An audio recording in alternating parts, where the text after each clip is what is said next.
imkoniyatlari bor edi. Qaysi biri endi o'tkir? Mana shu qabr. Alloh rahmatiga olgan bo'lsin. Bu odam ehson qilmoqchi edi. Bu odam jannatda qasri bo'lishini orzu qilgan edi. Qani edi yana hayotga qaytsam, solih amal qilib Robbimning roziligini topsam, bir ehson qilsam, bir sadaqa qilsam degan afsuslari bo'lar ekanda o'tganlarni. Mana yotishib qarang. Jim ibrat olishga arzigulik emas ekan va shuni shunday qilib oldida bir qadam ranjida qildik masjid. Allohning bayti. Biz hozir Farg'ona viloyatidamiz azizlar. Farg'ona viloyati Rishton tumani Oqmozor jome masjidi, Oqmozor. Bu masjid haqida esingizda bo'lsa biz sizga aytgan edik. Allohning irodasi bilan masjid yonib ketdi. Mana shu yerlarda bino bor edi, yonib ketdi. Mana hozir buzilgan holatga keldik. Hozir mana orqada mana yongan bo'laklarni ko'rsatamiz. Biz bu yerga ehson e'lon qilgan edik, ehson qilgandingiz azizlar. Mana yonib ketgan. Taxtalar yongan. Mana minoralari, gumbazlari yonib ketgan. Shuning uchun biz yordamga shoshdik.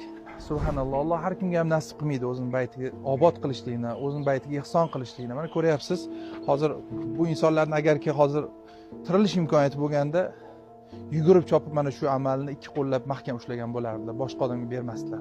Hozir siz bizda mana shunaqa imkoniyat borda, bularda imkoniyat tugadi. Bizda imkoniyat bor. Va bu haqda ko'p sizga eslatmalarni aytganmiz azizlar. Qarang. Anas ibn Malik roziyallohu anhu dan rivoyat qilinadi. E'tibor bering. Rasululloh sallallohu alayhi vasallam dedilar: kim Allohning masjidlaridan biriga chiroq o'rnatsa, bittagina chiroq haqida gapirdi. Modomiki o'sha chiroqning yorug'ligi shu masjidni yoritib turar ekan, uning haqqiga arshni ko'tarib turuvchi va barcha farishtalar istig'for aytib turadilar. Subhanalloh, qarang, bittagina chiroq o'rnatgan odamga beriladigan ajr haqida gap ketyapti.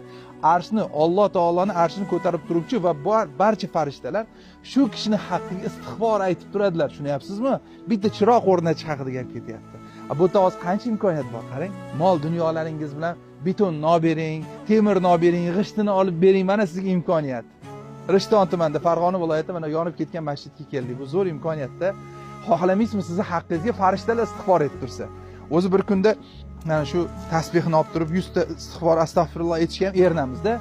Endi tasavvur qiling, sizni ishingizni farishtalar qilsa, sizni haqqingizga istig'for etsa, bundan ortiq nima mukofot bo'lishi mumkin? Qanaqa yana motivatsiya uchun sizga va'dalar kerak azizlar?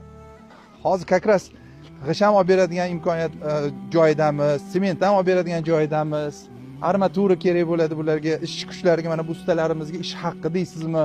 Bularga osh-ovqat bo'ladimi?